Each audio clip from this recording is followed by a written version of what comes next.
పేరు చందు అన్న. నేను వరంగల్ నుంచి వచ్చిన. వరంగల్ నుంచి ఇక్కడికి వచ్చి దర్శనం చేసుకుందామని ఉన్నాం. అన్నాక గుండెగిర వేయించుకున్నాక లంచ్ కొని వచ్చినాం. లంచ్కానికి వచ్చినాక మేము తింటుంటే పెరుగులో జర్రీ వేసింది.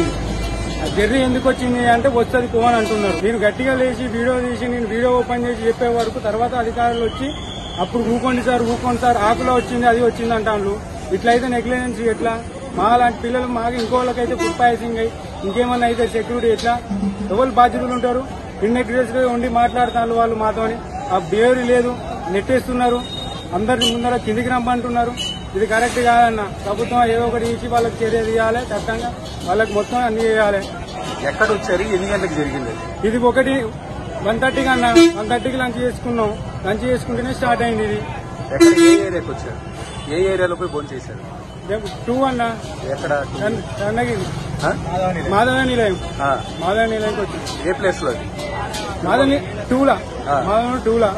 మీకు పంపించినాం. ఆ వీడియోలలో కూడా అధికారులు ఉన్నారు. వాళ్ళ చూసి వాళ్ళ యాక్షన్ తీసుకోవాల్సిన కోరుకుంటున్నా. ఓకే. తిరుమల దేవస్థానం దర్శనం చేసుకోవడానికి మా ఫ్రెండ్స్ తో పాటు వాళ్ళ తల్లిదండ్రులకు సమర్పించుకొని భోజనం చేసడానికి మన మాధవ నిలయంలో ఉన్న భోజనశాలకు పోయినాం. భోజనశాలకు పోతే అక్కడ పెరిగనంలో జర్రీ అని వచ్చింది మా ఫ్రెండ్కి. దానివల్ల మేము అధికారులను ఎవరైతే కేర్ టేకర్ ఉంటారో, ఇన్ఛార్జ్ ఉంటారో వాళ్ళని ప్రశ్నిస్తే వాళ్ళు వస్తుందిలే అనుకుంటూ నిర్లక్ష్య సమాధానాలు చెప్తారు.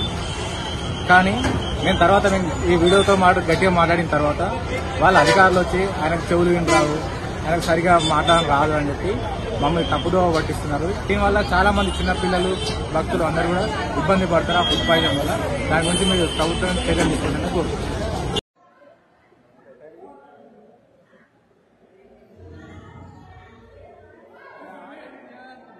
నా పేరు చందు అన్న. నేను వరంగల్ నుంచి వచ్చిన.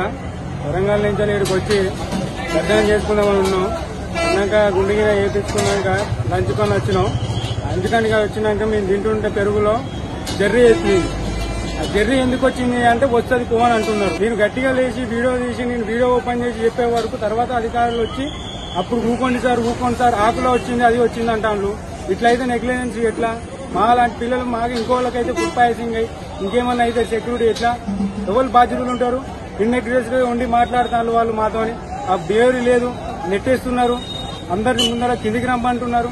ఇది కరెక్ట్ కాదన్న. ప్రభుత్వం ఏదో ఒకటి ఇచ్చి వాళ్ళకి చర్య తీయాలి, ఖచ్చితంగా వాళ్ళకి మొత్తం అన్ని చేయాలి. ఎక్కడ వచ్చారు? ఎన్ని గంటలకు జరిగింది? ఇది 1:30కి అన్న. 1:30కి లంచ్ చేసుకున్నాం. లంచ్ చేసుకుంటేనే స్టార్ట్ అయింది. ఇది ఏ ఏరియాకి వచ్చారు? ఏ ఏరియాలో పోయి ఫోన్ చేశారు? 2 అన్న. ఎక్కడ? కన్నగిరి మాధవ నిలయం. మాధవ నిలయంకి వచ్చింది. ఏ ప్లేస్ లో? మాధవ 2లా. మాధవ 2లా. మీకు పంపించినాం. ఆ వీడియోలలో కూడా అధికారులు ఉన్నారు. వాళ్ళ చూసి వాళ్ళ యాక్షన్ తీసుకోవాల్సిన కోరుకుంటున్నా. ఓకే. తిరుమల దేవస్థానం దర్శనం చేసుకోవడానికి మా ఫ్రెండ్స్ తో పాటు వాళ్ళ తల్లిదండ్రులకు సమర్పించుకొని భోజనం చేసడానికి మన మాధవ నిలయంలో ఉన్న భోజనశాలకు పోయినాం. భోజనశాలకు పోతే అక్కడ పెరిగనంలో జర్రీ అని వచ్చింది మా ఫ్రెండ్కి. దానివల్ల మేము అధికారులను ఎవరైతే కేర్ టేకర్ ఉంటారో, ఇన్ఛార్జ్ ఉంటారో వాళ్ళని ప్రశ్నిస్తే వాళ్ళు వస్తుందిలే అనుకుంటూ నిర్లక్ష్య సమాధానాలు చెప్తారు. కానీ మేము తర్వాత ఈ వీడియోతో గట్టిగా మాట్లాడిన తర్వాత వాళ్ళ అధికారులు వచ్చి ఆయనకు చెవులు విని రావు, ఆయనకు సరిగా మాట్లాడడం రాదు అని చెప్పి మమ్మల్ని తప్పుదో పట్టిస్తున్నారు. దీనివల్ల చాలా మంది చిన్నపిల్లలు, భక్తులు అందరూ కూడా ఇబ్బంది పడతారు ఆ ఫుడ్ పాయిజన్ వల్ల. దాని గురించి మీరు ప్రభుత్వం చర్యలు తీసుకుంటారని కోరుకుంటున్నారు.